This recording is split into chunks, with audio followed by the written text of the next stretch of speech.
आपके घर में 2 लाख 3 लाख रुपया हर महीना आता है और आप उस दुकान पर जाके खड़े हो जाते हैं जहाँ गेहूँ 1 किलो रुपया मिलता है, चावल 2 रुपया किलो मिलता है, वो आपके लिए नहीं है। आपकी कमाई, आपका बेटा इंजीनियर है, पूना में रहता है, उसकी सैलरी ही लाख रुपया है और उसके मम्मी पापा उस दुकान पर जाके खड़े होते हैं जहाँ पर गेहूँ रुपया किलो मिलता है। ये चीज़ उन अभावग्रस्त लोगों को, इसमें आपको भी बहुत बड़ा पुण्य मिल जाएगा, ये उनके लिए होना चाहिए। आप हर प्रकार से सक्षम हैं, आप तो लोगों को खिलाने वाले हैं, आप तो लोगों को देने वाले हैं। लेकिन इस देश की स्थितियां बहुत गंभीर हैं, बड़ी विचित्र हैं। सेवा के नाम पर कुछ भी नहीं होता है, सब ऐसा ही होता है, सब उल्टा पुल्टा होता है। हमें साल में कितने लोग मिलते हैं, हमें कहते हैं महाराज जी आपको गेहूं चाहिएंगे, आप ले लो और हम आपको दे देंगे।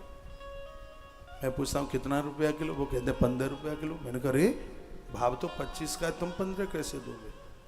फिर पता लगा तो गरीबों के लिए जो बांटने के लिए जो आता है वो सब ऐसे ही बाजार में सब बिक जाता है। ऐसी डग्गेमारी, ऐसी लूटपाट, ये सब इस देश में हो रही है और सबको पता है, अधिकारियों को पता है।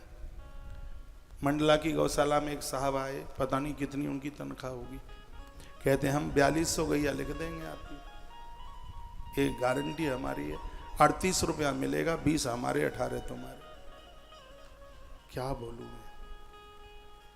और मैंने यह सोचा है जब तक गौ माता की सेवा करने के लायक रहेंगे, भीख आपसे मांग लेंगे, सरकार से 1 रुपया भी नहीं लेंगे। हम लोग बात के बड़े पक्के हैं, 1 रुपया नहीं लेते गवर्नमेंट से, ना मध्य प्रदेश की गौशाला के लिए, ना यूपी की गौशाला के लिए। जो आज तुलसी वन आश्रम के पास में जो गौशाला है, इस गौशाला पर कम से कम एक महीने का 50-40 लाख रुपया बनता है, लेकिन 5 पैसा नहीं लेते सरकार से।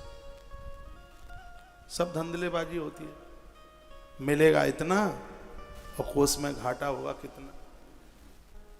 ये तो मेरी आंखों देखी हुई बात है, ये जो घटना खुद मेरे सामने घटी है, क्या बोला जाए। और ये हो रहा है,